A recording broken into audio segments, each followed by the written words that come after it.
amis internautes, bonjour et merci de nous retrouver sur le troisième numéro de votre émission Gros Plan où nous recevons Léon Basile Aossi. Il est deuxième vice-président du parti Les Démocrates. Cette émission, c'est en deux parties, comme vous le savez. Dans un premier temps, nous allons faire le tour de l'actualité socio-politique. Et dans un second temps, cette deuxième partie qui sera animée par mon confrère Arnaud Doumanhou du site d'information Le Portail nous permettra de mieux connaître notre invité au-delà de ses activités politiques. Arnaud Doumanhou, bonjour. Bonjour cher ami Cosimo, bonjour monsieur Léon Basile Aossi. Bonjour. Nous allons tout de suite entrer dans le vif du sujet et vous demander en tant que deuxième vice-président du parti Les Démocrates, quel est l'état d'esprit des démocrates à quelques mois de la présidentielle 2021? Merci. Les démocrates partent pour impacter la classe politique béninoise. Vous savez que c'est un parti, vous ne savez pas, c'est un parti qui est né à la suite de rassemblements de plusieurs forces politiques venues de plusieurs horizons. Donc, je dirais que c'est des gens qui ont quand même une expérience de la question politique, des gens qui ont déjà vécu un peu la vie politique et qui se sont mis ensemble pour créer un parti, pour changer un peu, changer un tant soit peu, le contenu de la politique aujourd'hui sous nos cieux. Oui, est-ce que ce n'est pas du déjà vu? Est-ce que ce n'est pas un rassemblement de circonstances par rapport aux enjeux actuels? Oui, on est tenté de le dire, mais je puis vous dire que ce n'est pas un rassemblement de circonstances. C'est vrai que exclu de la politique, exclu des activités politiques par le régime actuel, nous nous sommes retrouvés, mais nos ambitions vont au-delà de l'existence de ce régime. Le parti Les Démocrates, vous êtes toujours dans les couloirs du ministère de l'Intérieur pour l'obtention de ce précieux sésame, le récépissé. Où en êtes-vous exactement? Non, en fait, nous attendons qu'on nous donne notre récépissé parce que c'est vrai que nous sommes en face de gens qui édictent les lois en fonction des circonstances. La plupart des partis qui ont été agréés par le régime ont eu leur récépissé avec des dossiers bâclés. Comment le savez-vous? Est-ce qu'en temps, ils n'ont pas présenté des dossiers parfaits, contrairement à ce que vous avez présenté? Je répète que des partis ont eu leur récépissé avec des dossiers bâclés. J'insiste là-dessus et je vais m'en expliquer. Le parti, les FCBE, nouvelle formule, la formule talon. Mais dans leur dossier de membres fondateurs, il y a des gens qui n'ont pas fourni de casier judiciaire, qui sont aujourd'hui membres fondateurs de Les Démocrates, qui n'ont pas fourni de casier judiciaire, à qui on n'a pas demandé des dossiers. On a recyclé les vieux dossiers pour aller constituer un parti. Je dis que c'est avec des dossiers bâclés. Vous n'êtes pas ministère de l'Intérieur pour avoir... mais je suis avec les gens à qui on demande de démissionner des FCBE. Moi, on s'est demandé, mais vous êtes au FCBE? Ils ont dit, nous avons déposé des dossiers pour la reconstitution des FCBE il y a plus d'1 an. Mais ces dossiers-là sont restés... Le casier judiciaire, je vous en prie, n'est valable que pour 3 mois. Si les gens n'ont pas renouvelé en temps le casier judiciaire, le dossier n'est plus à jour. Ça, je suis formel là-dessus. Mais aujourd'hui, qu'est-ce que le ministère vous reproche concrètement? Le ministère nous a demandé de faire des corrections que nous avons faites. Nous avons déposé. Mais comme il s'agit d'un noyau de l'opposition, nous nous attendons à cette difficulté. Mais nous parions que nous aurons notre récépissé. Rien n'en empêche qu'on nous délivre notre récépissé. Et de plus, nous n'attendons pas ça pour déployer nos activités sur le terrain. Hier, j'étais à l'installation des structures décentralisées. Donc, c'est un bébé qui est né, qu'il ait un acte de naissance ou qu'il n'en ait pas. Il en aura parce qu'on ne va pas lui couper la tête parce qu'il n'a pas. Après la correction donc, des irrégularités, il n'y a plus de contact entre le parti et les services donc, du ministère de l'Intérieur? Bon, en matière d'irrégularité, je tolère le terme, mais il n'y a pas eu d'irrégularité, bref. Mais quand on se préparait à déposer, on a voulu rencontrer le ministre de l'Intérieur qui a opposé une fin de non-recevoir. Bon, nous avons déposé. Voilà ce que je peux vous dire. Nous avons déposé et nous attendons pour que demain on ne dise pas les partis de l'opposition ont boycotté les élections. Voilà, c'est la rengaine, c'est le langage facile, c'est le mensonge. Mais nous sommes à jour, nous attendons.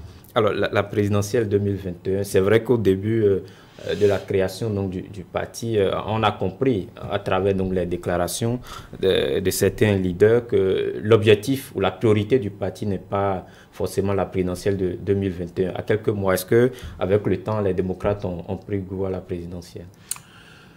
Bon, je dois d'abord vous dire que celui qui a inventé les réformes politiques a pris soigneusement soin de ne pas inscrire les élections présidentielles dans le cadre des partis politiques.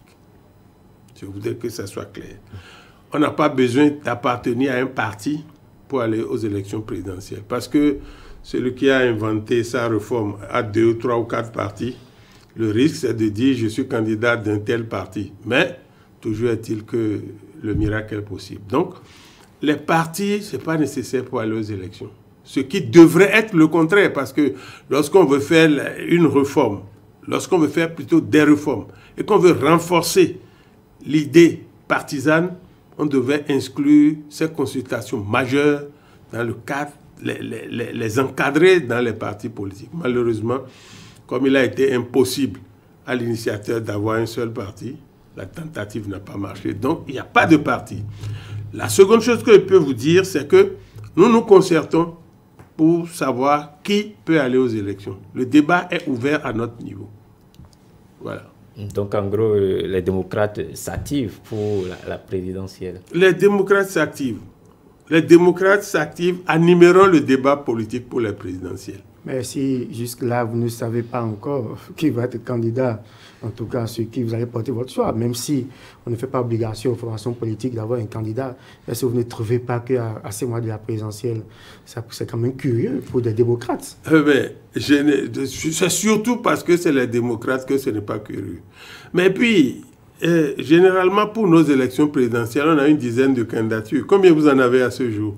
Même ceux qu'on sent qu'ils vont y aller, ils ne le disent pas, ils le font dire par les voisins d'à côté. Donc, trouver que c'est déjà tard, non. Chacun a son calendrier. Mais comment est-ce qu'on peut expliquer cet état de choses pratiquement à 5 mois, à part Daniel Eda qui s'est prononcé officiellement sur sa candidature, comme vous l'avez dit, on n'en a pas assez, alors que par le passé, c'était pas ça. Oui, non, je ne sais pas de quel passé vous parlez, mais 5 mois, je trouve que ce n'est pas tard, la première chose. Puis la deuxième chose, il y a des combats qu'il faut faire avant d'aller aux élections. On ne peut pas dire aujourd'hui, en l'état actuel des lois liberticides qui régissent le pays, se lever puis dire qu'on est candidat. Est-ce que vous avez déjà quand même un profil? Est-ce qu'on peut dire à la date d'aujourd'hui que vous avez quand même un profil? Est-ce que, par exemple, vous êtes intéressé par le professeur Joël Livor ou au sein des démocrates, on aura une candidature? Mais ça, c'est un débat que je ne peux pas venir... C'est un débat que nous menons, que je ne peux pas venir dévoiler sur un plateau. Alors, quelle est votre stratégie alors pour remporter cette élection, cette présidentielle, étant donné que vous estimez que les lois vous confinent, que vous avez du mal à vous exprimer sur les sujets politiques? Nous allons nous battre pour lever les obstacles. C'est la première condition. Comment? Mais comment on se bat pour lever les obstacles? On va se battre pour lever les obstacles. Oui, mais pendant qu'on dit que le bilan du Parti Salon fait peur à ses opposants. Quel bilan? Vous voulez qu'on parle des bilans? Si vous voulez, on va en parler.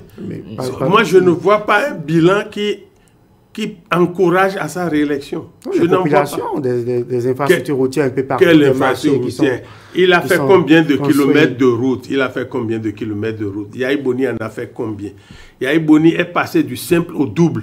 Et puis ce qu'on fait ici, là, c'est dans quelques villes, l'asphaltage. Et à quel coût? À quel coût? Tous les jours, on est sur le marché des emprunts obligataires. On endette le pays dans une opacité à nul autre pareil. Mais quand moi j'étais à l'Assemblée, les députés avaient la possibilité de regarder les conditions de prêt et d'accorder la ratification ou de la refuser. Mais aujourd'hui, La nouvelle constitution votée nuitamment supprime cette prérogative aux députés. Ça veut dire que le gouvernement va prendre l'argent où il veut, en fait ce qu'il veut. Et puis, dites-vous, aucun dirigeant au monde ne sort l'argent de sa poche pour réaliser les choses. C'est notre argent à nous. Et chaque dirigeant a le devoir de faire quelque chose. Mais est-ce que cette réforme ne vient pas régler ce problème de blocage que les présidents ont souvent au niveau de l'Assemblée nationale? Quel blocage? Le Parlement est né en Angleterre. Et vous savez pourquoi? C'est pour limiter les dépenses exorbitantes de la reine. Alors si on laisse quelqu'un aller chercher l'argent, le dépenser comme il veut, subventionner les intrants. Et vous savez, quand je dis intrants, suivez mon regard. Quand vous laissez quelqu'un faire tout ça, et vous dites que le bilan est élogieux. Non, non, non. Sachons raison garder. Je ne vois pas de bilan élogieux. Mais hier, vous étiez avec le président Boni Yayi. Aujourd'hui, vous étiez contre, je dirais, le président Boni Yayi. Aujourd'hui, avec lui. Et aujourd'hui, vous êtes contre le président Patrice Talon. Demain, sans doute peut-être avec le président Patrice Talon. Mais est-ce que vous pensez que les Béninois aiment un peu ce MIMAC? Si vous dites... Enfin, je crois que vous faites la lecture avec des lorgnettes, mais il faut le faire avec des lunettes. Parce que je ne suis pas contre un homme, je suis contre les principes. Il se trouve que le principe d'aujourd'hui est pire que celui d'hier. C'est pas... Mais prenez l'exemple de la Chine. Chiang Kai-shek et Mao Tse-tung étaient en guerre. L'un soutenu par l'Union soviétique, l'Union des républiques socialistes soviétiques de l'époque, et l'autre par les États-Unis. Mais lorsque le Japon a envahi la Chine, les deux se sont mis ensemble pour dégager le Japon avant de reprendre leur querelle. Moi, je n'ai pas de querelle, j'ai des querelles de gestion, j'ai des principes. Yayi Boni a certainement fait des choses qui ne m'ont pas plu. Mais aujourd'hui, si Yayi Boni écrasait nos poulets et qu'aujourd'hui je vois quelqu'un qui écrase nos bœufs, nos vaches, je ne vais pas dire « Ah, Yayi Boni, on n'a pas le droit de se parler. » Il faut... Non. Mais qu'est-ce que vous reprochez concrètement à la gestion de Patrice Talon? Vous voulez que je les dise? Je vais en dire quelques-unes. Un chef d'État qui arrive, qui nous dit qu'il se débarrasse du commerce, des affaires, mais et qui revient plus fort. Le PVI, mais j'ai été douanier. Ce qui se passe aujourd'hui, la douane n'a plus aucun poids. Les inspecteurs des douanes sont formés dans des écoles pour évaluer les marchandises. Mais c'est les fonctionnaires du président Talon qui évaluent aujourd'hui ces choses-là. Le président Talon n'est plus directement gestionnaire de mais vous faites bien de dire n'est plus directement. Vous croyez que moi j'ai besoin du direct pour faire mes analyses, pour faire les constats? Je n'ai pas besoin du direct. Le coton, toutes les usines, c'est à lui. Mais on ne peut pas être chef d'État, diriger un pays et s'occuper de tout ça là qui... Mais c'est le pays, c'est le cœur du pays, le port. Le port, c'est le PVI. L'aéroport, les frontières, c'est le PVI. Vous allez à Ilakonji, qu'on appelle, les douaniers appellent communément notre deuxième port. C'est le PVI. Mais ce n'est pas possible. On a fait venir des étrangers, certainement pour cacher des choses. Pour cacher des choses, parce qu'un Béninois au port, aujourd'hui, il va s'interroger sur des choses. Est-ce que ce n'est pas pour plus de compétences qu'on a fait appel? Oh, compétences laissées là où elles se trouvent. Parce qu'il y a un des cadres du port qui est relevé de ses fonctions, les blancs là, qui est relevé de ses fonctions, je le dis, allez vérifier, vous êtes des journalistes, qui est chez lui, qui continue à garder le véhicule du port, qui garde la résidence de Saint-Sad et qui sera payé jusqu'à fin avril au moins. Allez vérifier. C'est ça les prouesses du président? Non, je dis. Vous voyez, on a un président homme d'affaires qui est arrivé. On a commis l'erreur de le faire. Bon, laissons-lui aller jusqu'à la fin de son mandat, mais battons-nous pour que ça ne se recommence plus, c'est tout. Oui, par rapport toujours, c'est vrai que vous portez beaucoup de griefs à la gouvernance Talon, mais si vous devez comparer Yayi Talon, en bien, en mal, j'aurais choisi Yayi. Ça, je ne le choisis pas parce qu'aujourd'hui, il est membre d'honneur des démocrates. Mais je compare. Yayi a fait des erreurs. Mais là, nous sommes en présence de fautes graves. Yayi a fait des erreurs. Mais nous sommes en présence de fautes graves. Mais est-ce que c'est des cadres béninois qui manquent pour gérer le péage? Est-ce que c'est des cas? Il y a le chômage dans le pays. Hier, il y avait parlé de démocratie d'escafé. Aujourd'hui, nous sommes dans une démocratie pagailleuse. De pagaille. Mais qui fait la pagaille? Si ce n'est pas celui qui, en pleine compétition, modifie les lois. C'est ça qu'on appelle pagaille. C'est ça qu'on appelle pagaille. En pleine compétition, il faut modifier les lois. Mais on n'a plus aujourd'hui de maire, on a des sous-préfets. On a des sous-préfets. Et moi, je dis, le choix entre les deux là, il n'y a même pas à choisir. Quand nous parlons de démocratie, d'ailleurs, vous suivez les États-Unis, la Guinée. Est-ce que c'est pas déjà un système qu'il faut repenser? Est-ce que le Bénin a de quoi rougir? Oui, mais ce n'est pas parce que c'est à repenser que nous aussi, on ne doit pas chercher à repenser. Il faut qu'on apprécie ce qui est là. Il faut qu'on l'apprécie. Tous les leviers économiques. Mais Donald Trump, c'est un richissime homme d'affaires. Mais est-ce que vous avez appris qu'il mélange ses biens et les biens des États-Unis? Bon, c'est vrai que ces pays-là sont matures. Mais on a un système, on se rend compte que le système est venu pour tirer profit de la présence au sommet de l'État. Surgir, agir et disparaître, comme le disait l'ancien ministre de la Justice, professeur Diogbenou. Surgir, agir et disparaître. Parce que ce qui se passe sous nos yeux n'est pas digne d'un État. Ce n'est pas digne d'un État où le chef de l'État est partout, partout. Bon, allez vous renseigner, histoire de Grand Nokoué, les ordures. Vous fouillez, vous allez voir qu'il y a des gens qui sont en dessous. Mais pourquoi? Pourquoi on veut tout prendre? Les médicaments, il y a des gens en dessous. Le pétrole, la Sonacop qui est un fleuron, qui n'est pas morte, qui était certainement en difficulté. On l'a fait disparaître au profit d'autres. Non. Mais tout n'est quand même pas noir. Si vous devez regarder un peu pour nous dire, alors en bien, la réforme du système partisan, qu'est-ce qu'il y a de bien dedans et qu'est-ce qu'il y a de bien selon vous dans la gouvernance partisane? Moi, je ne trouve rien de bien dans le système partisan. Je suis honnête. Je ne dis pas que le président Talon est là, qu'il ne fait rien. Je ne dis pas ça non plus. Mais dans le système partisan, il n'y a rien de bon. Le monsieur a conçu un truc pour gérer le temps qu'il est là. Et puis vous verrez, écrivez-le quelque part. Quand il va partir, ça va voler en éclats. Parce que c'est conçu pour lui. Les partis politiques ont dit qu'il y en avait 200. C'est faux. C'est faux. L'article 7 du précédent code électoral dit que si un parti n'a pas pris part à 2 élections consécutives, il disparaît. Il suffit de l'appliquer. On aurait peut-être 4 ou 5 partis. Maintenant, on vient faire un système partisan. Il y a déjà au moins 10 ou 11 partis qui ont leur récépissé. Qu'est-ce qu'on a voulu? Qu'est-ce qu'on n'a pas voulu? Moi, je dis, on est tous suspendus à la volonté d'un homme qui fait du pays ce qu'il veut. Mais avant son arrivée, les acteurs politiques avaient déjà pensé qu'il faut quand même assainir la classe politique. Ils avaient pensé notamment à la charte, plusieurs dispositions de la charte des partis politiques. Oui, oui, je suis d'accord. Moi, à l'Union fait la Nation, j'étais responsable des négociations pour l'élargissement du parti. Mais on ne le fait pas avec pistolet sur la tempe. Vous me dites que les partis ont été obligés de se mettre en bloc, c'est ça? Oui, mais vous savez, moi je suis parti de l'Union fait la Nation parce que j'ai vu venir le parti en train d'aller tomber dans les bras du président Talon. J'ai vu ça venir. C'est lui qui dit ce qu'il faut faire, c'est lui qui trace tout le cadre. Non, non, il n'est pas politicien. Il est venu créer un climat pour gérer ses affaires. De l'Union fait la Nation, vous êtes passé également à l'USL, ensuite aujourd'hui les démocrates. Oui. Pourquoi Non, je suis un politicien ultra indépendant. Ultra indépendant. J'estime que si je m'associe avec vous, nous devons partager les idées. Mais si les idées que vous développez ne correspondent pas aux miennes, pourquoi vous voulez qu'on reste ensemble?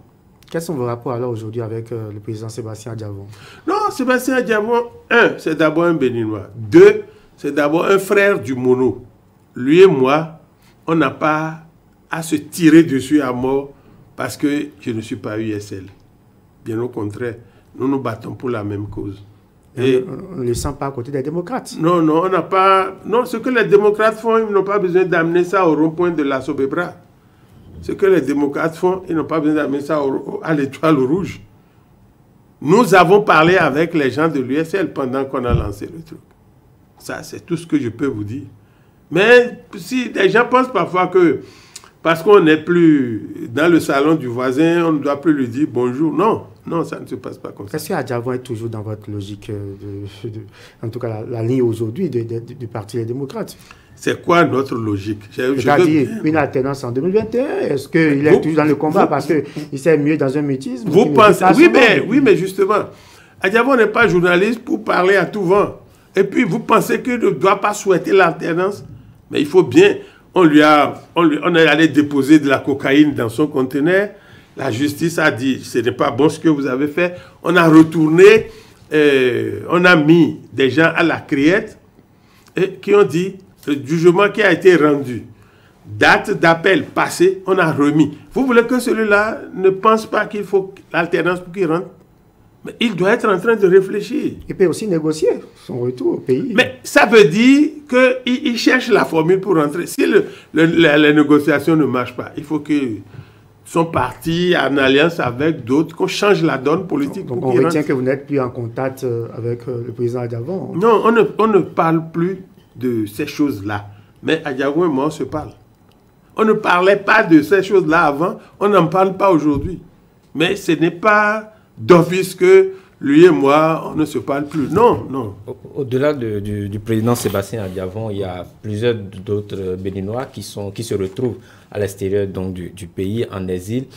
Récemment, la France a donc suspendu le Bénin par rapport donc à la liste des pays sûrs. Quel est votre regard sur cette question-là? Mais je me suis félicité de cette décision de l'OFPRA. Mais ça ne fait pas bon pour l'image du pays. Mais c'est ceux qui ternissent l'image du pays, c'est à eux d'en tirer les conséquences. Parce que je suis à la retraite, ça fait une quinzaine d'années. Mais avant et après, je n'ai jamais vu ce qui se passe.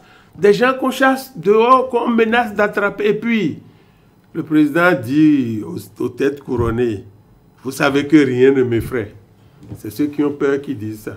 Parce qu'aujourd'hui, le pouvoir là, c'est au bout du fusil. Si le canon change de direction, il va avoir peur. C'est parce que le canon n'est pas dirigé vers lui. Donc, parce qu'on a le fusil avec soi, et puis nos militaires comprennent de plus en plus. Je sais que demain, s'ils retournent à Kadiaou, ils tireront plus sur les populations innocentes.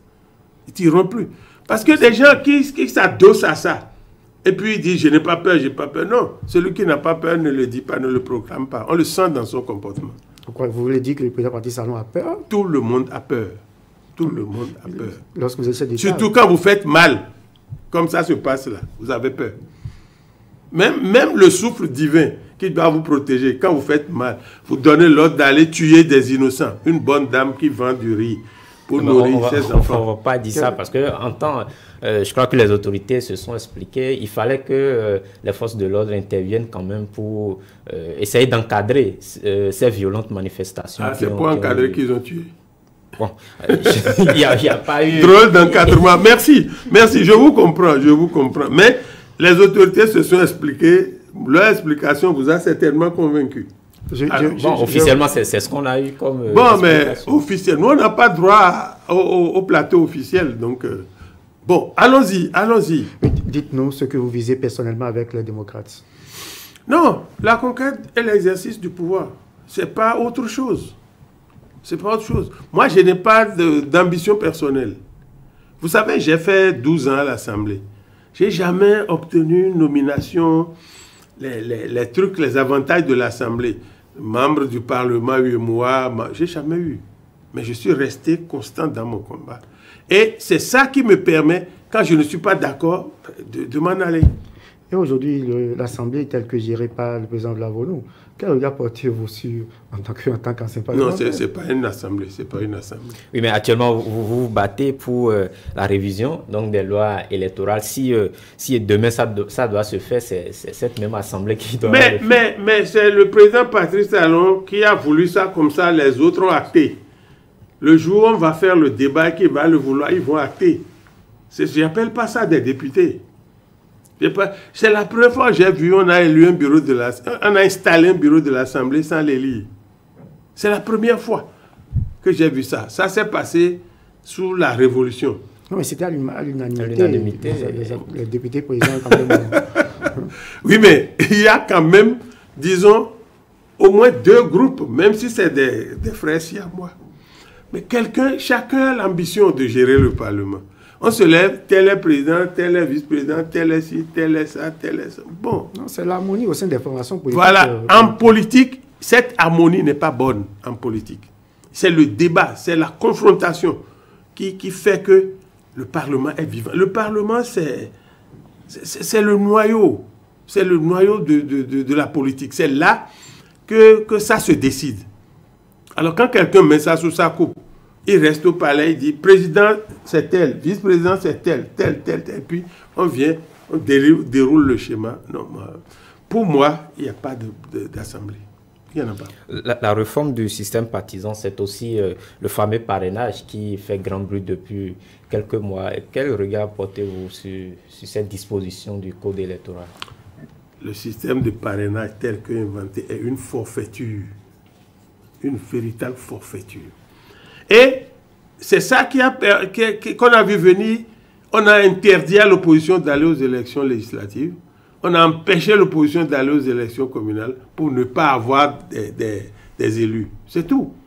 Ça veut dire que ceux qui sont là ne veulent pas la concurrence. Ils ont confisqué le pouvoir. Ils sont en train de traîner le pays vers la violence. Ce qui n'est pas souhaitable. Ce qui n'est pas souhaitable. Parce que moi, je ne suis pas contre le parrainage. Il y en a dans d'autres pays.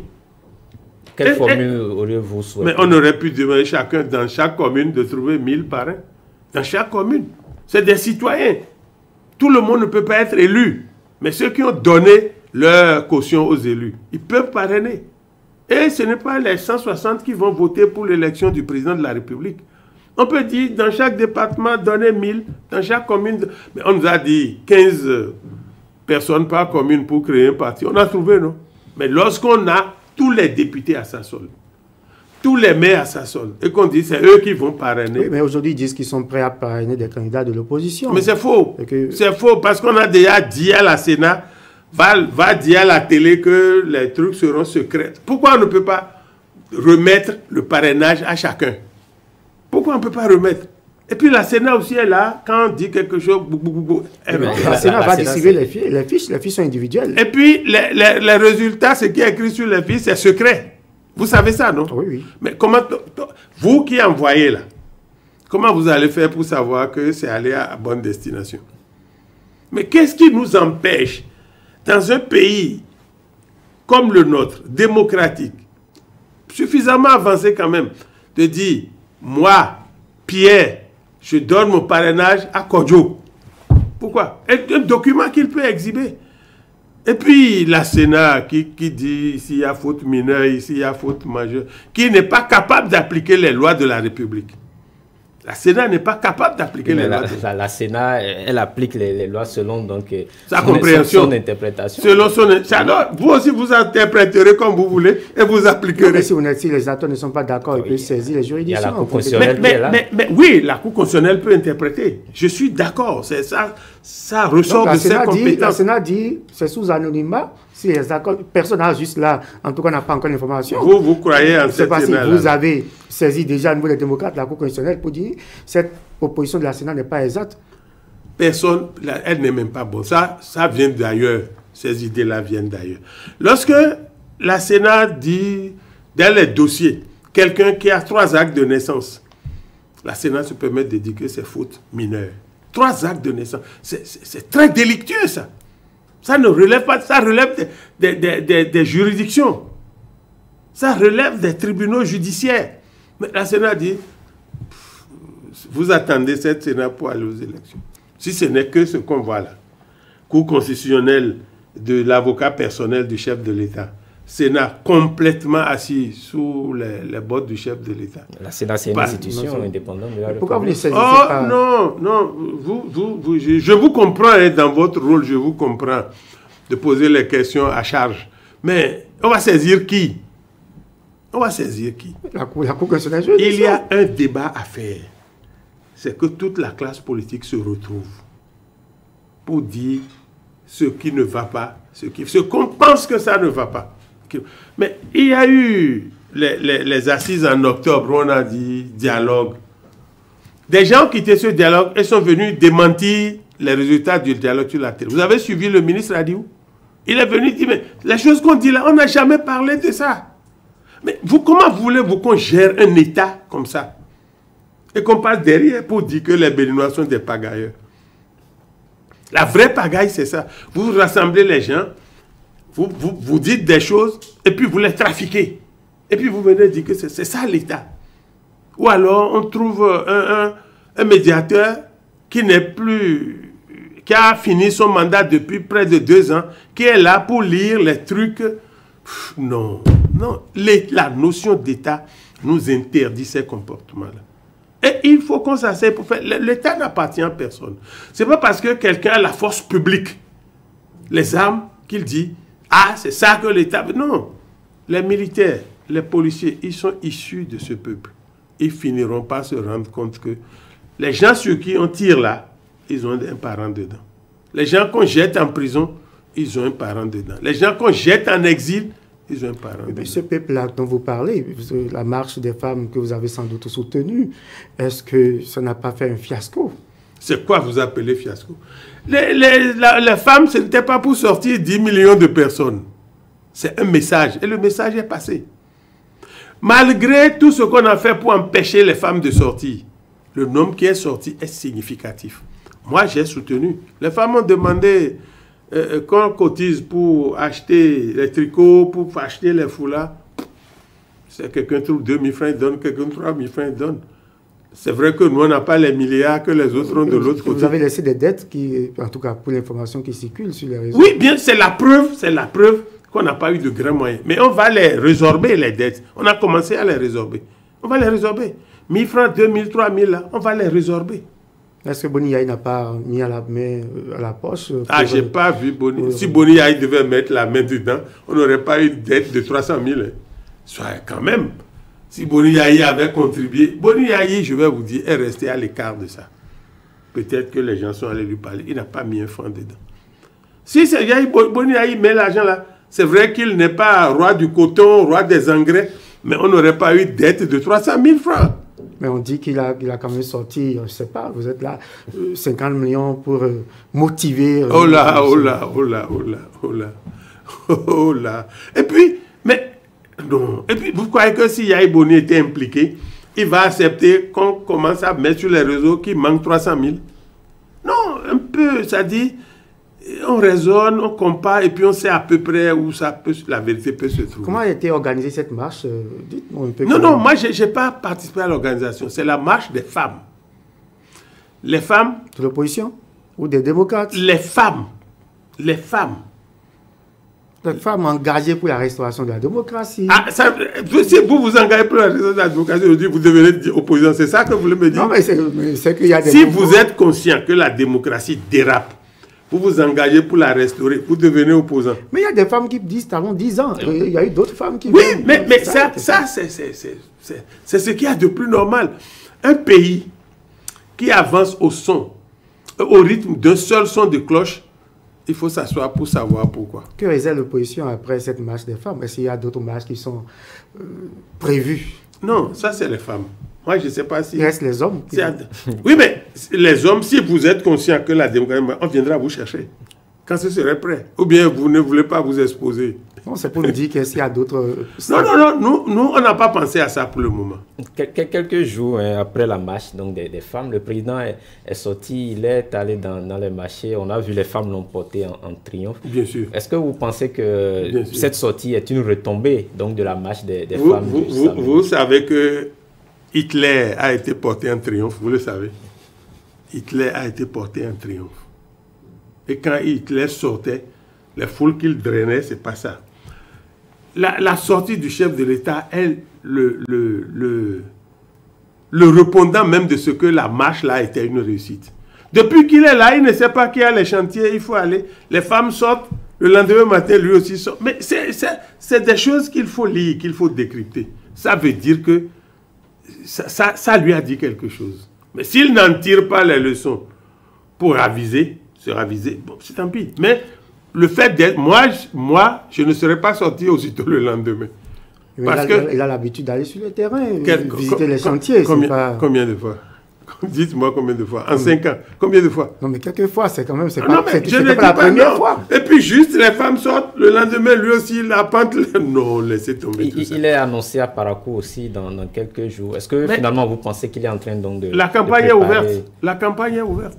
Parakou ne lui est pas favorable. Vous êtes convaincu qu'il sera Non, je n'en sais rien. Si moi, j'étais à sa place, je ne serais pas candidat. Pour l'avoir dit, et pour avoir dit que même si les réformes ne passent pas, je ferai à titre personnel le mandat unique, je ne le serai pas. Moi, c'est ce qui me caractérise, la parole donnée. Bon, je constate que très peu de gens ont cette philosophie. Mais il aurait voulu que cette promesse soit donc institutionnalisée, ce qui n'a pas été fait. Donc finalement, il s'est dit que bon, le jeu est ouvert, donc non, ne vous trompez pas, ne vous trompez pas. Il a mis en place aujourd'hui à Porte-Novo un groupe qui entérine tout ce qu'il veut. S'il voulait vraiment le mandat unique, ceux-là l'auraient voté. Et puis, le vrai souverain, c'est le peuple. Pourquoi ne pas aller au référendum s'il pense qu'il est populaire? Bon, heureusement, lui-même a dit qu'il n'est pas populaire. Mais ceux qui sont à Porte-Novo là, si le président Talon voulait le mandat, il leur dit ça, mais ils vont convoquer une session extraordinaire, ils vont le faire 5 minutes après. Ça veut dire que il avait mis plein de choses. J'étais à l'Assemblée, on avait mis plein de choses inacceptables dans le projet de révision. Inacceptables.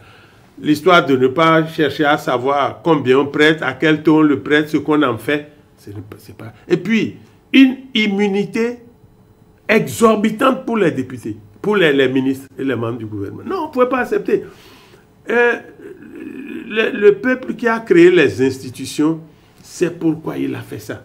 Il faut laisser chaque institution réfléchir. Aujourd'hui, on n'a plus d'assemblée, on n'a plus de cour constitutionnelle, on n'a pas de hack, on n'a rien. Mais ces institutions fonctionnent toujours. Qu'elles fonctionnent, laissez tomber. C'est la Cour suprême qui essaye, les magistrats, dans leur majorité, essayent. Alors on a créé une criette à côté pour les contourner. Bon, un pays, ce n'est pas ça. C'est les réussites, c'est les échecs. Et on tire le son des échecs. Récemment, on vous a vu une délégation des démocrates donc, aller vers certains présidents d'institutions. Quel est l'objectif de cette sortie? Bon, en fait, c'était pour leur dire, désormais les démocrates sont nés. Mais si vous avez fait attention, j'ai évité d'être dans cette délégation-là parce que certains en ont fait une utilisation abusive. Le président de la Cour constitutionnelle, tout au fond, sur son piédestal, dit c'est comme si on est venu négocier la reconnaissance des démocrates. C'est des choses que moi, je ne supporte pas. Mais comme le parti en a décidé ainsi, la délégation a été formée. Heureusement, je n'étais pas dedans.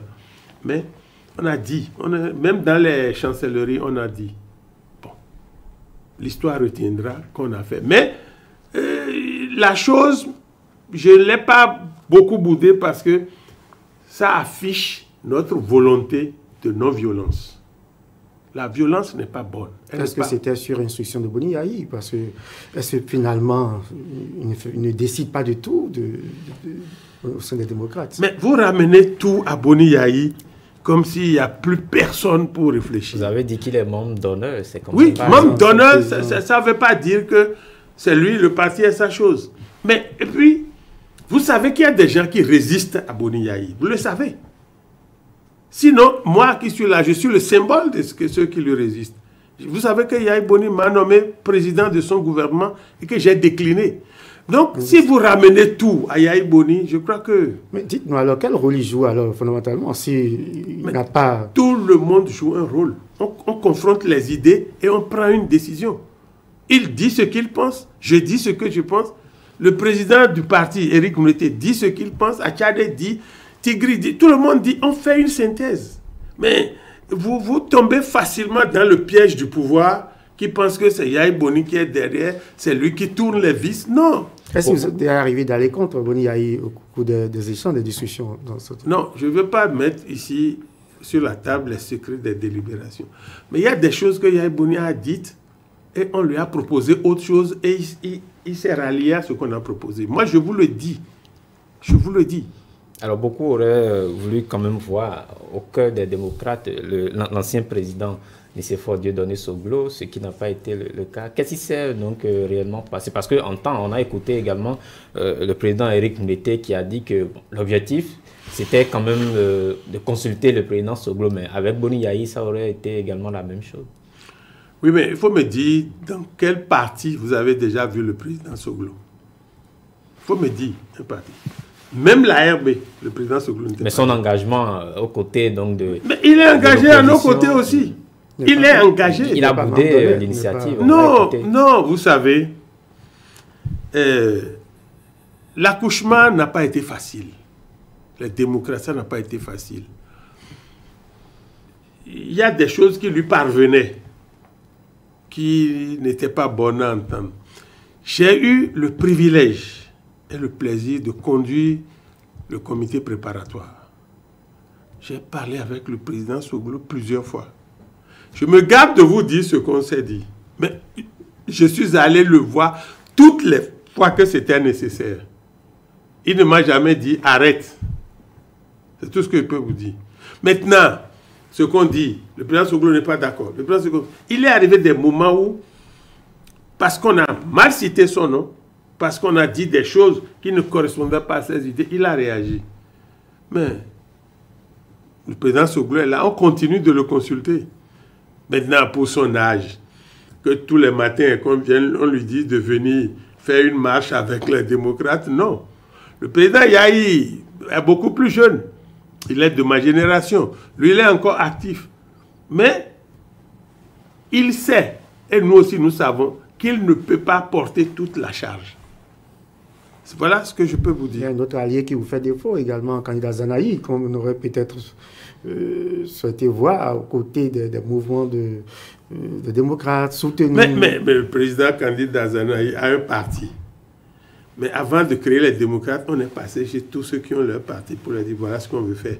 Alors vous aurez souhaité qu'il abandonne son parti vieux de combien d'années? Non, mais soutenez quand même vos initiatives, un peu comme la marche des femmes. La marche des femmes, c'est l'initiative des démocrates. Vous avez soutenu quand même cette marche? Non, moi les dames m'ont écrit pour dire on a besoin de... J'ai envoyé. Je ne sais pas à qui ils ont écrit. Et puis si je ne vous dis pas aujourd'hui que moi j'ai donné 2000 francs, est-ce que vous le sauriez? Mais moi, je posais la question aux autres. Moi, j'ai donné 2000 francs pour acheter foulard. Je ne sais pas ce que le président Zanaï a donné. Je ne sais pas ce que le président Houré a donné. Je ne sais pas ce que le président Nguyenme a donné. Moi, oui. Mais avant la marche, candidat Zanaï a quand même ouvertement critiqué l'initiative donc de création des démocrates. Oui, c'est vrai. Mais est-ce que c'est parce que quelqu'un critique qu'il ne faut pas faire? Moi, je vous pose cette question. Vous pouvez ne pas être d'accord avec ce que je fais. Moi, je viens vous dire, je le fais. Bon, si vous n'êtes pas d'accord, ce n'est pas pour ça que je ne vais pas faire. Hein? Il a critiqué, bon, ça c'est passé maintenant. Et on est dans le même combat. On est dans le même combat. Mais dans le même combat de cœur, parce qu'on a vu quand même des passes d'armes entre vous et le président Zanaï. Qu'est-ce qui s'est réellement passé? Oui, je crois que c'est du passé. C'est du passé. Le président Zanaï et moi, l'ambiance est revenue entre nous. C'est du passé. Et quand on veut, chez moi on dit que quand on veut aller éteindre l'incendie, on ne va pas avec de la paille sèche. Bon, il y a eu quelques malentendus qui se sont résorbés. Ça s'est résorbé.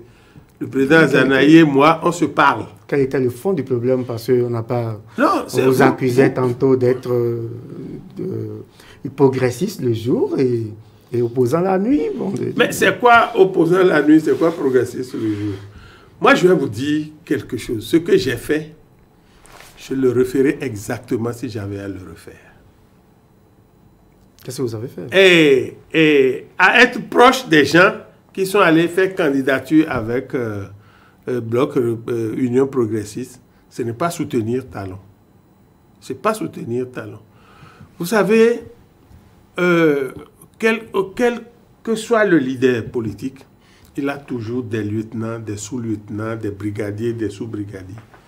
Lorsque vous n'avez pas été aux élections, que les autres tiennent à tenir la base et qui viennent vous demander de l'aide, que vous coupez, vous êtes presque sûr de ne plus jamais remonter. La preuve que ces gens-là ne sont pas UP, si on les avait laissés, le calcul de talons aurait été faussé dans la désignation des maires. Bon, peut-être que ce n'est pas la meilleure formule, mais lorsque vous êtes dans le feu de l'action, il faut agir. C'est-à-dire qu'il y a eu des gens proches de vous qui se sont retrouvés candidats sur la liste de l'UP, c'est ce que vous voulez dire? Ils étaient sur la liste FCBE. Lorsque le président d'honneur de FCBE a lâché, et ils se sont repliés. Mais ils avaient déjà allumé leur base. Bon. Ils ont dit, vous devez nous aider à les conserver. Je l'ai fait. Et c'est moi qui suis allé en parler au président Zanaï. Je suis allé lui en parler parce que j'ai dit, peut-être que j'ai fait un bon choix, peut-être que j'ai fait un mauvais choix. Bon, ça a provoqué quelques quics. C'est réglé, c'est réglé. Le président Zanaï et moi, nous faisons face désormais à l'adversaire commun. Oui, ces lieutenants-là, sont-ils revenus dans les démocrates ou sont-ils toujours du côté de la SCBO ou de l'Union progressiste? Revenus dans les démocrates ou pas, c'est eux qui nous ont aidés à collecter les dossiers dans les bases pour les démocrates. Alors, ça veut dire que ils sont élus UP, mais ils continuent donc à être loyaux. Non, tout le monde n'est pas élu. Et puis, c'est pour vous dire la fragilité de cette affaire de réforme. C'est pour vous dire toute la fragilité. Les gens, ils sont pas peur, pas intérêt, mais très peu par conviction. Même entre eux, ça se dit. C'est pour vous dire que c'est fragile. Ce n'est pas une réforme. Oui, mais on dit que pourtant, même si devant les écrans, vous exigez qu'on annule, qu'on saute le verrou, vous négociez quand même des parrains au sein des élus de la mouvance. Qui? Hausi? Mais les démocrates font la démarche. Non, non, aucun démocrate ne négocie un parrain. Aucun mais si demain vous voulez aller à l'élection présidentielle de 2021, j'ai dit qu'il y a des préalables. J'ai dit qu'il y a des préalables, on va s'asseoir, on va discuter. Donc si le parrainage n'est pas sauté, les démocrates... C'est une tricherie que d'aller dire donnez-moi 7 personnes, 7 députés, oui, mais c'est une tricherie. Ce n'est pas de la conviction. Où il faut aller, où il ne faut pas aller. Et s'il faut aller, il faut s'asseoir et sauter les obstacles artificiels que des gens impopulaires ont mis pour confisquer le pouvoir. Donc, clairement, il n'est pas question pour les démocrates d'aller négocier le parrainage au sein de la mouvance. Non. Jusqu'au moment où je vous parle, il n'est pas question d'aller négocier. Donnez-moi 2, donnez-moi 1. Non. Donc, si le verrou n'est pas sauté, les démocrates n'iront pas... Où on va trouver les parrains? Si le verrou n'est pas sauté, où on va trouver les parrains? Vous n'irez pas négocier? Non. Et si on vous proposait des parrains, si des élus de la mouvance venaient... Non, qui nous les donne? Qui nous les donne? Il ne faut pas qu'on nous dise que c'est soupli, envoyé à quelqu'un qui est incapable de dire ce qu'il veut, ce qu'il pense. Oui, mais ils estiment qu'ils peuvent parrainer un candidat de l'opposition sans le soutenir. Non, ils ont peur de quoi? Pour le lui dire. Ils ont peur de quoi pour dire... Moi, je suis venu sur ce plateau. Si je veux parrainer quelqu'un, je vous le dirai. C'est pour ça que des gens comme nous, on ne pouvait pas nous permettre d'aller à l'Assemblée. Moi, je ne veux pas aller parrainer quelqu'un dans l'obscurité. Non, mais c'est faux tout ça. Et on a mis ça dans la bouche du président de la Sénat qui le répète, croyant qu'on y croit. J'aurais voulu, parce qu'on a parlé de bilan positif, tout ça, j'aurais voulu qu'on parle un peu de la dette du pays, parce que la dette de fin 2015 à juin 2020 est passée du simple au double. On va certainement trouver le créneau pour bon, alors, moi je veux bien qu'on le dise. Et les emprunts obligataires, on va à Dakar prendre de l'argent tous les jours. Je commence à m'en inquiéter parce que ça commence à ressembler à un recyclage. Vous allez sur le net, vous frappez UMOA titre ou CA, vous aurez les informations là. Il y a 3 jours, on a encore décroché 133 milliards dans le cadre donc, des bons. On est allé rembourser un autre prêt et on a pris un autre. On est allé rembourser. Oui, mais est-ce que c'est nouveau, les emprunts? C'est très nouveau. C'est très nouveau parce que, vous savez, on prend 20 milliards dans une banque. Ça passe à l'Assemblée. On voit le taux de cession. Si c'est trop, on refuse. Aujourd'hui, là, c'est autour de 2,5. C'est déjà trop. Et puis, le délai de remboursement.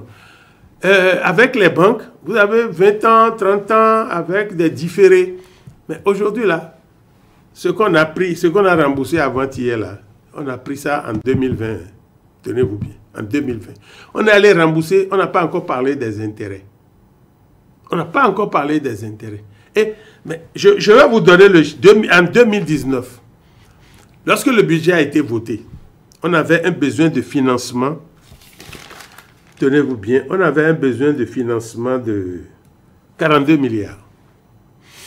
On est allé à l'eurobond pour 350 milliards de francs CFA. Et on a recouru aux emprunts domestiques pour 90 milliards de francs. Mais c'est vous et nous et moi qui paierons. Hein. Alors, pourquoi? Parce qu'on nous fait de l'asphaltage dont on ne connaît pas le coût. Il n'y a plus de marché public. Le code des marchés publics, on a ajouté insidieusement un article. Les marchés peuvent être attribués en Conseil des ministres. Et on sait que le Conseil des ministres, c'est le chef de l'État. Mais il y a des appels à candidature et après on sait qu'il y a une sélection. Oui, mais je dis que dans le code, c'est marqué, le Conseil des ministres peut attribuer les marchés. Mais ce que je dis, le code, elle a allé regarder. Ça veut dire que c'est aussi légal que les appels d'offres. Combien d'appels d'offres il y a? Allez vérifier tous les marchés qui circulent. Combien d'appels d'offres il y a? La dette, ça vous inquiète, mais est-ce qu'on n'a pas de retombées dans le pays? Oui, mais on n'avait pas eu besoin de s'endetter de façon acrobatique pour que le pays soit là où il est. Personne n'est venu ramasser le pays à terre. Personne. Oui, mais bon, en 2016, on a entendu ce discours, tout est à refaire dans le pays. Oui, mais c'est un discours politique. Tout est à refaire. Ce que le président de l'Assemblée a dit. Et malheureusement, les populations de Port-Nouveau le payent aujourd'hui. Ils ont élu un maire qu'on n'a pas pu leur installer. Les gens ont voté PRD à 75% au moins dans Port-Nouveau. Et ils n'ont pas eu le maire qu'ils ont voulu.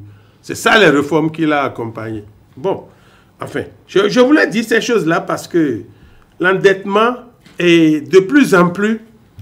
C'est les Béninois qui achètent les actions à la bourse de Dakar. De plus en plus, c'est les Béninois. Allez sur le net, hein, je ne dis pas des choses que vous ne pouvez pas vérifier.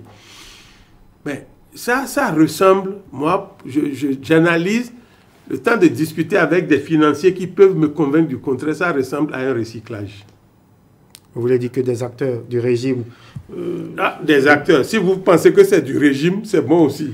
Non, mais vous avez dit des acteurs. Recyclage, c'est pourquoi... Oui, mais recyclage, ce n'est pas seulement les politiciens qui recyclent. Ce n'est pas seulement les politiciens. Il y a des commerçants véreux, si vous permettez cette vieille expression, qui peuvent recycler. Et puis, quand vous allez déposer votre argent aux sociétés d'intermédiation, on ne dit pas que c'est Paul, c'est Pierre, c'est ça. Et c'est ces sociétés-là qui font le truc. Finalement, je crois que notre pays est sur une très mauvaise pente. Mais le Bénin a eu la confirmation avec la note B+, qui montre quand même qu'en matière de gestion de dette, que nous ne sommes pas quand même... C'est deux choses différentes. La gestion de la dette, c'est... Mais moi, si je recycle mon argent, ce n'est pas parce que je ne vais pas payer la dette, mais je donne un visage officiel à mon argent que j'ai dû trouver dans des trucs malsains. C'est ça, le recyclage. Ça n'a rien à voir avec payer ou ne pas payer. Mais avant-hier ou hier, ils sont allés verser les 133 milliards. Que veulent les institutions, c'est ça. Mais le circuit boueux que tout ça l'apprend, un jour, on saura. Alors, nous allons à présent donc passer à la deuxième partie de cette émission. Oui. Arnaud Mahou. Merci. Monsieur le vice-président, deuxième vice-président du Parti des démocrates, je dirais beaucoup plus que les internautes aimeraient mieux vous découvrir dans votre intimité, entre griffes. Léon Basile Arrossi, côté famille, qu'est-ce qu'on peut fondamentalement retenir? Marié, père de 5 enfants. Des enfants qui ne sont pas sur le territoire national parce qu'on dit que ce sont les enfants des autres qui sont en train de faire le combat? Non, moi non. Est-ce que sur mes... Bon, je le dis sans tabou, j'ai 5 gosses, j'ai 5 enfants. Mais 3 sont là. 3 sont là, 2 sont mariés, sont partis. Moi, je ne pouvais pas les retenir. Les 3 qui sont là s'intéressent à l'activité politique de votre part? Non, pas en fait. Bon, il y en a avec qui je discute. Je discute avec mes enfants. Et j'ai le bonheur de constater que mes enfants épousent mes positions. J'ai ce bonheur-là. Est-ce que ce n'est pas la crainte donc de Non, mes enfants ne me craignent pas. Mais parce que sur des sujets, ils me combattent et on fait le débat. J'ai de grands enfants. Hein. J'ai de grands enfants. Mon dernier a bientôt 32 ans. Donc j'ai de grands enfants. Donc on fait le débat et puis aujourd'hui, les barrières étanches entre parents et enfants. Bon, c'est des enfants qui sont allés à l'école, qui ont réussi, donc qui savent faire le débat. Mais si vous devez prendre votre retraite politique, je ne sais pas si c'est pour bientôt, mais est-ce que vous avez prévu quand même que l'un de vos enfants mette les pieds dans le vôtre? Non, je ne souhaite pas qu'un seul enfant entre en politique en suivant mes pas. Pourquoi? Non, c'est une question de liberté. Et je vais vous dire, quand j'étais encore en activité, j'étais un soutien fou du général Kérékou. Moi-même, je ne peux pas vous dire pourquoi. Et quelqu'un m'a dit, le jour où je saurai pourquoi, je vais cesser de le soutenir. J'ai un jeune frère qui habitait chez moi, qui dépendait de moi, qui était un soutien fou de la Renaissance du Bénin. Mais pourtant, ça se passait très bien entre nous. Très bien. Au point où quand il a voulu se marier, il m'a dit qu'il ne veut plus vivre là. J'avais une maison en chantier. J'ai été arranger 2 pièces et je lui ai dit, va t'installer là-bas. Et on est resté très collés jusqu'à aujourd'hui, mon petit frère et moi. Donc, ces questions, c'est des questions d'indépendance. Moi, autant je n'accepte pas qu'on me dicte ce que je dois faire en politique, autant je ne le dicterai à personne. Je vais faire la cour aux gens. Si ça marche, ça marche. Si ça ne marche pas, on oublie. Vous avez fait des erreurs sur votre parcours politique ou dans la vie tout court? Ah non, les erreurs, ça ne peut pas manquer. Et vous connaissez bien l'expression, l'erreur est humaine. Et comme je suis humain, c'est sûr que j'ai fait des erreurs. Et si vous devez corriger quelque chose? Il faut que je réfléchisse pour voir, parce que je ne prends pas les décisions d'un coup de tête. Je ne prends pas. Mais quand je les prends... L'erreur humaine, oui, si vous avez arrivé... C'est pourquoi je ne les prends pas d'un coup de tête. Mais quand je les prends, je reviens difficilement derrière. Bon, je vais vous dire, vous avez dit qu'il y a eu passe d'armes entre le président Zanaï et moi. Mais pourtant, aujourd'hui, c'est du passé. Ça veut dire que les choses qu'on fait, qui ne sont pas bonnes, on peut les corriger. On peut les corriger. Je vais vous dire autre chose. Je rends régulièrement visite au président de l'Union progressiste. Je lui rends régulièrement visite. Président Bouna Moussou? Oui, je lui rends régulièrement visite. On ne parle pas de l'UP. On ne parle pas des démocrates. Mais la vie n'est pas que UP, n'est pas que démocrate. Il y a eu nous avions eu des rapports dans le passé que je n'oublie pas. J'ai beaucoup appris de lui. Je n'oublie pas. Donc, c'est pour vous dire l'homme indépendant que je suis. Si aujourd'hui, la dernière fois j'ai appris que le président Mounete est allé chez le président Talon, ça a fait un tollé sur la toile. Si le président Talon m'appelle aujourd'hui, j'irai. Je ne souhaite pas qu'il m'appelle là, hein. Je ne souhaite pas parce que... Pourquoi? Pourquoi on peut aller dire quoi? Mais s'il m'appelle, j'irai parce que c'est le premier magistrat de la nation. Mais cela ne va pas influencer ce que je vais lui dire. Cela ne va pas influencer ce que je vais lui dire. Je lui dirai ça, je ne suis pas d'accord. Et si vous faisiez des propositions pour quand même l'accompagner dans les réformes? Non, je ne vais pas accompagner ça là. Je ne veux pas accompagner ça là. Ça, c'est me condamner. Je peux lui dire, change ça pour le pays, pas pour moi. Change ça pour le pays. C'est faux, l'histoire du parrainage. C'est faux, c'est du faux. C'est parce qu'il sait s'il va à une élection libre, il va être battu à plate couture. Je vais le lui dire. Dans cette discussion informelle avec le président Bouna Moussou, qui a quand même l'oreille du président Talon, est-ce qu'il vous arrive quand même de Non, le dire? on ne parle pas de ça. Parce qu'il me connaît. Il sait que... Mais... Vous savez, la première révision de la Constitution qui a buté, malgré nos très bons rapports, je ne lui ai pas dit ce que j'irais voter. Donc, sur certaines questions, on ne parle pas de ça. On parle de beaucoup de choses. Parce que c'est quelqu'un qui a construit sa vie sur plusieurs années. Moi, j'ai encore du chemin, si Dieu me prête vie. Bon, on discute de ces choses. Monsieur Benoît Moussou est l'homme politique, votre figure politique le plus admiré? Non, je vous dirai non. Alors, quel est l'homme politique que vous admirez le plus sur le parcours? Bon, vous savez, chacun a ses raisons en politique. Il y a quelqu'un qui me séduit souvent aujourd'hui. C'est le ministre Akines. Et il fait preuve d'une indépendance que j'admire et que je copie. C'est parce qu'il est aussi un opposant. Est-ce que parce qu'on n'est pas d'accord, on est opposant? Non, on s'oppose aux mauvaises choses. C'est ça, comme ça qu'il faut lire l'opposition. Aujourd'hui, il est pratiquement donc de la même ligne que vous. Donc, c'est ça qui la dernière fois, il était à une manifestation avec le président de Moël. Et puis les gens commençaient à critiquer. J'ai dit, mais non, il a une histoire avec le père du monsieur. Bon, quand il veut prendre position officiellement sur un acte du gouvernement, il est clair. Il est clair. Et quand il lui arrive de vouloir critiquer l'opposition, il est clair. Bon, moi, je trouve ça bien. Qu'est-ce que le président était allé dire à Patrice Talon, vous disiez? Non, est-ce qu'il est allé chez lui? Je n'ai même pas eu l'occasion de lui poser la question. Parce que je trouve que aller chez Talon ne change pas les donnes de notre vision des choses. Je vous ai dit tout à l'heure, s'il m'appelle, j'irai. Les gens feront des commentaires, mais moi, j'irai. Et si je sors de là et qu'il m'est permis qu'on me tende le micro, je dirai ce que je lui ai dit. Mais ce n'est pas parce qu'on ne s'entend pas qu'on ne doit pas se parler. Et j'ai dit tout à l'heure qu'il faut qu'on s'asseye et qu'on discute pour enlever les faux obstacles que Talon a mis pour confisquer le pouvoir d'État. Il faut qu'on s'asseye. Mais si lui dit, viens, ce n'est pas moi qui vais dire au président de la République de venir à mon domicile. Non, c'est pas pensable. Mais s'il dit de venir, que tu dis tu n'y vas pas, mais...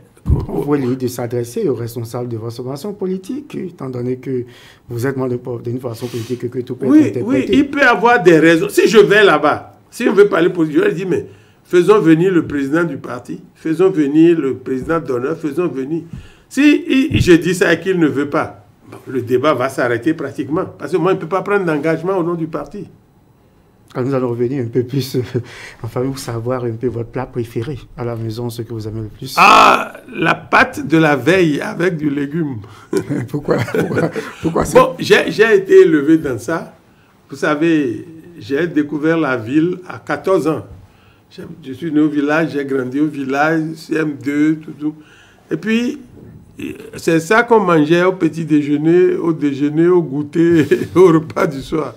Donc, c'est resté dans mes habitudes alimentaires. La pâte de la veille. Avec au colis, comme on dit. Oui, oui. Avec du bon légume ou bien du bon nenouilles. Bon. Je ne mange pas du caviar, je ne bois pas du champagne. Ces derniers temps, quelqu'un m'a dit que le vin, que ça fait du bien. Donc, une petite goutte.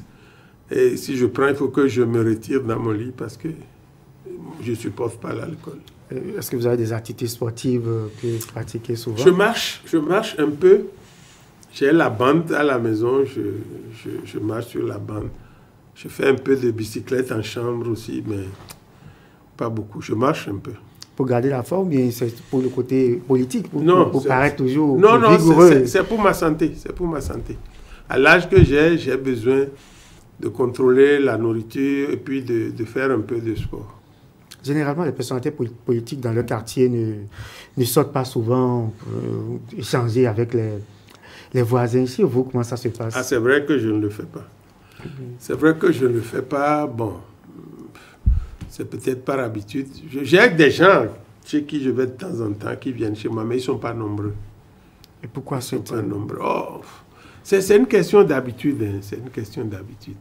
Je n'ai pas été habitué à frapper au portail des gens tout le temps. Non. Je ne suis pas habitué. Et comment se passe la cohabitation en tant que figure connue, figure politique connue, homme public dans votre milieu?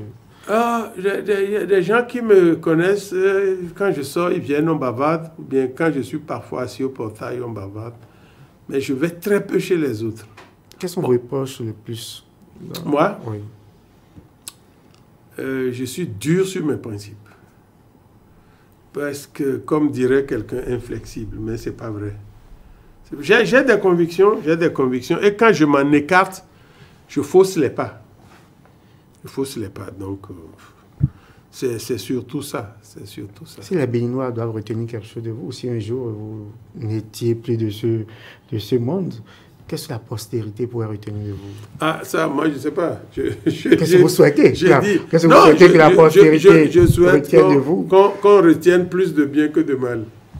Au paradis ou au purgatoire ou ailleurs? Bon, d'abord, je ne sais pas si ces choses-là existent. C'est pourquoi je voudrais m'efforcer à vivre aussi sainement que possible, aider ceux qui sont en difficulté si j'en ai les moyens, ne pas me mettre trop haut pour parler à ceux qui sont en bas. Bon, essayez de mener une vie qui ne vous sorte pas du monde. Vous êtes parmi les gens, vivez parmi les gens. Voilà. Quel message vous adressez souvent aux jeunes?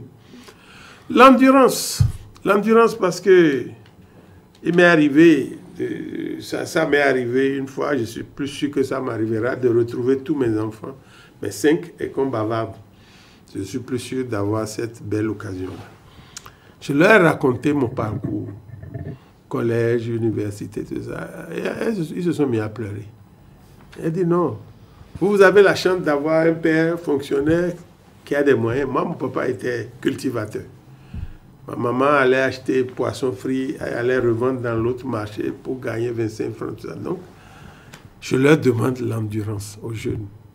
J'en ai encore chez moi à la maison. Ce ne sont pas mes enfants, mais comme j'ai encore la possibilité d'en garder un ou deux, j'en ai. Mais je leur dis non. Moi, je n'ai pas commencé par ma voiture. Hein. J'ai commencé par aller à pied du collège, de Placodia au collège au pied. Et progressivement, j'ai trouvé une bicyclette et puis ainsi de suite. Donc, c'est l'endurance que je recommande aux jeunes. Il faut être endurant. Et puis, à force d'insister, on finit par arriver. Et quel est votre, je vais en finir sur cette question, votre plus grand rêve pour le Bénin? Mon plus grand rêve pour le Bénin, c'est qu'un jour, le pays soit dirigé par un patriote. Quelqu'un qui rêve Bénin. Et à la date d'aujourd'hui, nous en sommes un peu trop loin. Vous n'en avez pas vu juste là? Oh, vous savez, je vais vous dire, le président Kéhékou, quand il est arrivé, il a fait beaucoup d'erreurs.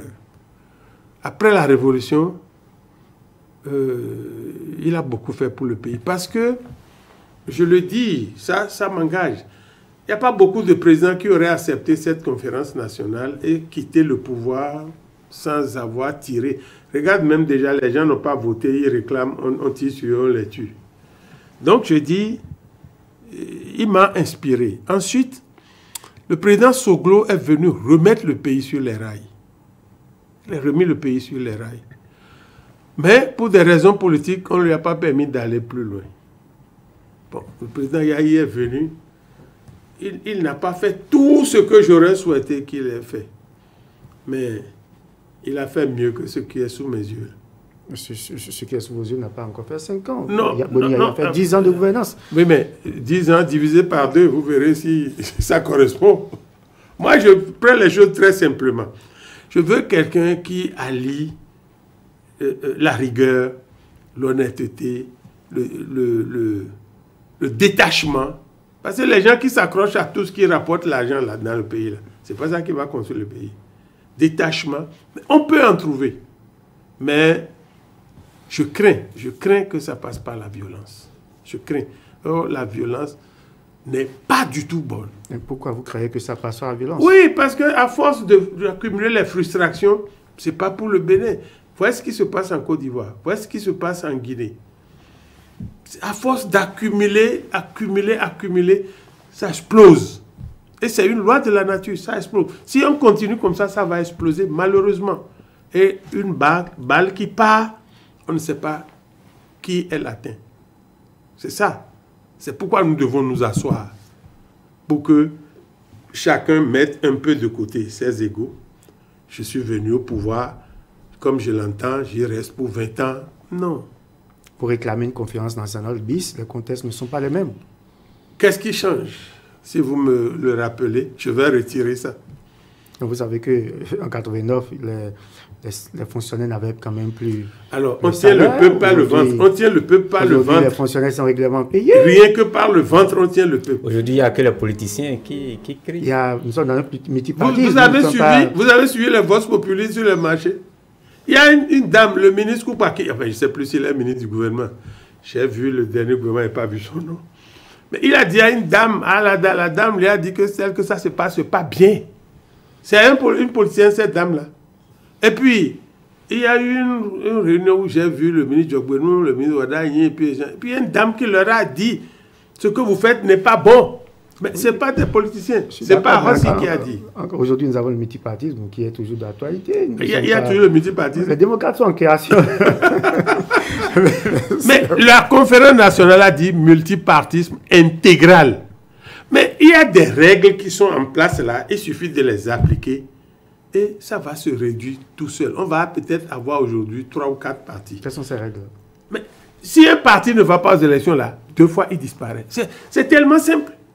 Mais aujourd'hui, on est venu faire multipartisme. On a déjà 10 récépissés au moins. Oui, mais le problème se pose, c'est que vous savez, quand vous parlez de 2 élections successives, mais on peut faire une élection, laisser une élection revenir. Or, avec les 10% qu'il faut obtenir en matière de suffrage, cela n'est pas une mesure beaucoup plus corsée. Si le parti fait une élection, va se reposer... C'est de la tricherie, c'est de la tricherie. On fait des élections qui ont un caractère local. On dit qu'il faut avoir 10% sur le plan national. C'est ça qui a fait que le PRD n'a pas eu ses mairies. Vous souhaitez qu'on saute? Les problèmes de développement qui se posent à Porto-Novo ne sont pas les mêmes qui se posent à Tchaourou ou à Sinende. Mais ça dit que quand on voit ces choses-là, on se demande si c'est des hommes on peut maintenir qui réfléchissent. Les 10% pour les élections législatives et les sauter pour les communales, ou on saute carrément... Mais ça, c'est des idées. C'est pour ça qu'il dit qu'il faut qu'on s'asseye pour parler. C'est des inepties. Des gens qui réfléchissent ne peuvent pas même obéir à quelqu'un, comme on dit, comme un mouton de panurge. Il y a des choses qu'il faut dire. Parce que vos enfants, demain, verront, ah, c'est mon père qui a cautionné ça. C'est pas bon pour l'histoire. Léon Basile aussi, nous sommes au thème de l'émission. Quel est votre dernier mot? Mais je vous remercie de m'avoir donné l'occasion d'être venu ici et espérer que les auditeurs vont écouter l'intégralité de mes propos. Je vous félicite parce que des gens comme nous, très peu de plateaux les acceptent depuis un moment. Et je vous félicite aussi parce que j'ai trouvé ici une équipe jeune et l'avenir, c'est pour la jeunesse. Nous avons amorcé la descente. Nous avons amorcé la descente et nous allons partir. Seulement que nous ne voulons pas que quelqu'un vienne nous chasser. Quelqu'un vient parce que vous ne protégez pas son coton, vous ne protégez pas ses intrants, vous ne protégez pas ses acajou. Oui, mais on nous a empêchés d'aller aux élections législatives parce qu'il va y avoir des parents. Bref, gardons espoir, gardons surtout le courage, car celui qui a perdu le courage aura tout perdu. Chers amis internautes, c'est tout pour ce 3e numéro de Gros Plan. Nous avons reçu pour vous Léon Basile Aossi. Il est 2e vice-président du parti Les Démocrates. Merci d'avoir été là et à la prochaine.